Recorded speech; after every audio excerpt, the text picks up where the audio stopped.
Captain Roger here, and let's go through the details. So, audio is pretty much always introduced in something called the Redbook.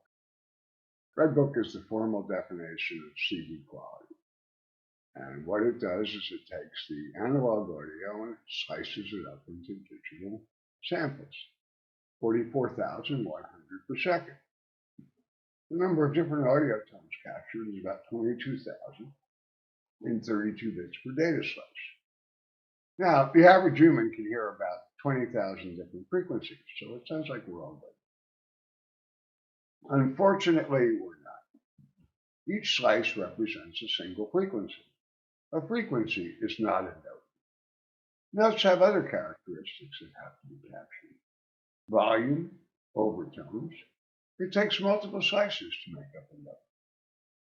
Here's a picture of a middle C played on a Steinway piano.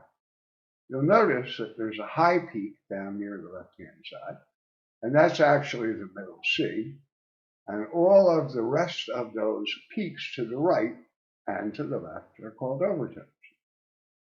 So it takes a lot of slices to render one note. That middle C is 262 cycles per second, and everything else is an overtone. And of course, we have to do it twice, once for the left channel and once for the right channel. Now, let's look at what music looks like on a spectrum analyzer. This is the music without the voice for Whitney Houston's I Will Always Love You.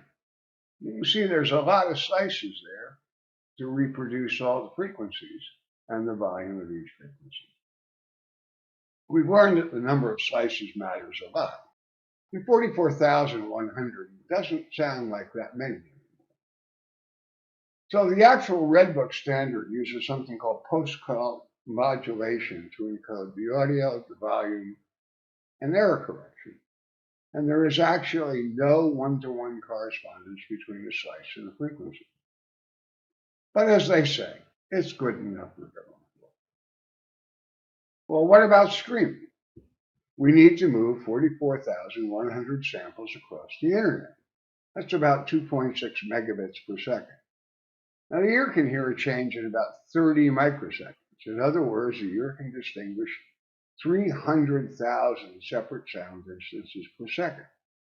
Unlike video, where 30 frames per second fools the eye, the ear is not so easily fooled. No audio stream or recording will ever have the fidelity of a live performance. Now, it's said the chain is only as strong as the weakest link. So let's look at the chain, which consists of three pieces: the data format, the abilities of the digital analog converter, and the quality of the audio equipment. In addition to the digital audio converter, we have the amplifiers and the speaker or headphones. Now, as we record an analog performance, we have to store it as a file. And there are multiple different ways of storing it. There are so-called lossless data formats like FLAC and WAV, and there are lossy data formats like MP3 and MP4. They generate a lot smaller files, but they're nowhere near as accurate. So true HD requires lossless data formats, and thus faster internet connections. Lossy formats, by the way, delete information.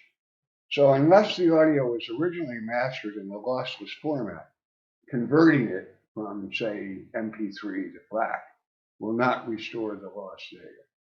So what this essentially means is that a company that is saying to you, we have high definition audio, has had to go back to the original tapes of the music to generate a lossless format.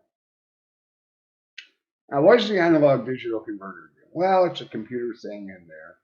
And what it basically does is converts a digital stream to an analog stream in your computer. Of course, at the other end, it converted the analog stream to a digital stream. But you have no control over that, so it doesn't really matter. And all analog to digital converters are not equal. There are cheap ones, there are expensive ones. The fidelity of the conversion varies between chips, and not all of them support high definition sample rates. Remember that 44,100. Then you get your audio back, and you need to amplify it.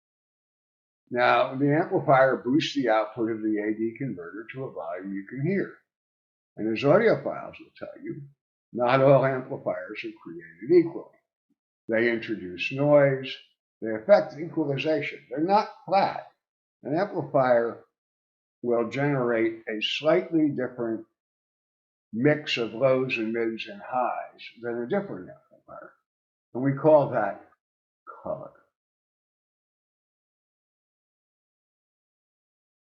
And then you have to listen.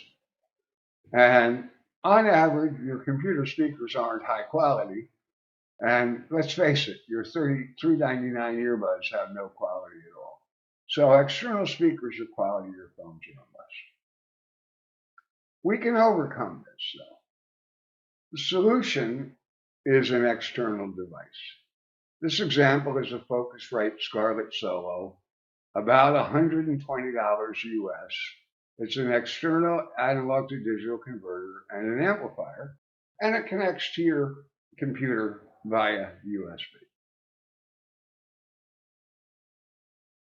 Now, when we start listening, you have two choices, earphones. The earphones are very personal. You just need to choose them because you like the sound you hear in the earphones. And there are many, many good ones at around $150.